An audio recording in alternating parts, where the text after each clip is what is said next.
এখন থেকে প্রায় ৯,০০০ বছর আগে প্রাচীন তুরস্কে ছিল এমন এক শহর যেখানে শাসন করতেন কেবল নারীরা। সেই প্রাচীন শহরে নারীরাই রাজ্য চালাতেন, পরিবারে সিদ্ধান্ত নিতেন, এমনকি মৃত্যুর পরও তারা পেতেন অধিক সম্মান। কি ভাবছেন এটি কোনো কল্পকাহিনী? কোনো কল্পকাহিনী নয়, এটি বাস্তব ইতিহাস যা উঠে এসেছে মাটির নিচে চাপা পড়ে থাকা কঙ্কাল আর প্রাচীন স্মৃতির ভেতর থেকে। ভিডিওটি একটু স্কিপ না করে দেখে যান শেষ পর্যন্ত। আর এমন বিস্ময়কর সব ইতিহাস জানতে চ্যানেলটি এখনই সাবস্ক্রাইব করুন।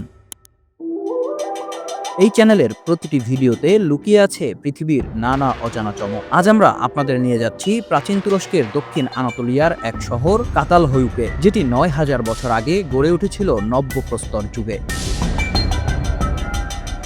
এই শহরের মাটির নিচে পাওয়া গেছে প্রায় ৪০০ মানুষের কঙ্কাল, আর সেই কঙ্কালগুলোর ডিএনএ বিশ্লেষণ জানিয়ে দিয়েছে ইতিহাসের এক বিস্ময়কর সত্য।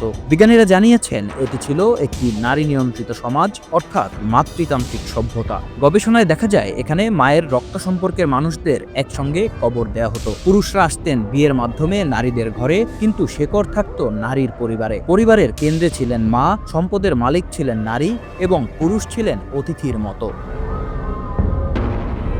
আরো অবাক করার বিষয় হলো নারীদের কবরগুলিতে পাওয়া গেছে পুরুষদের চেয়ে ৫ গুণ বেশি সমাধি সামগ্রী, অর্থাৎ অলংকার, মূর্তি, পাত্র, প্রতীক ইত্যাদি। এটি বোঝায় সমাজে তাদের ছিল উচ্চ মর্যাদা ও সম্মান।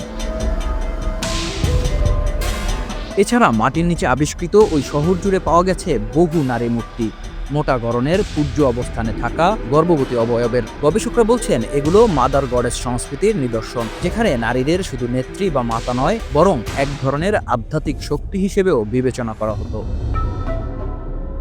আমরা ইতিহাসকে মূল্যায়ন করি আধুনিক পুরুষ প্রধান সমাজের মানদণ্ডে, কিন্তু বাস্তবতা হলো বহু প্রাচীন সভ্যতা ছিল নারীকেন্দ্রিক, যেখানে নারীরাই ছিলেন পরিবার, সমাজ ও আধ্যাত্মিকতার কেন্দ্রবিন্দু। এই কাতালহয়ুক আমাদের মনে করিয়ে দেয় ইতিহাস একমুখী নয়। এমন অনেক সমাজ ছিল যেখানে নারীরা শক্তির প্রতীক, নেতৃত্বের উৎস।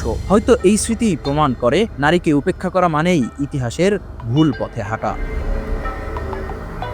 আপনি কি বিশ্বাস করতেন ৯,০০০ বছর আগে নারীরা শহর শাসন করতেন, পরিবার চালাতেন এবং পূজ্য ছিলেন? হয়তো না, কিন্তু এখন জানলেন। তাই এমন আরো বিস্ময়কর ইতিহাস জানতে এখনই ইনফো পণ্ডিত চ্যানেলটি সাবস্ক্রাইব করুন। আর ভিডিওটি যদি ভালো লেগে থাকে শেয়ার করুন আপনার বন্ধুদের সঙ্গে, যারা ভাবে ইতিহাস মানেই পুরুষদের গল্প।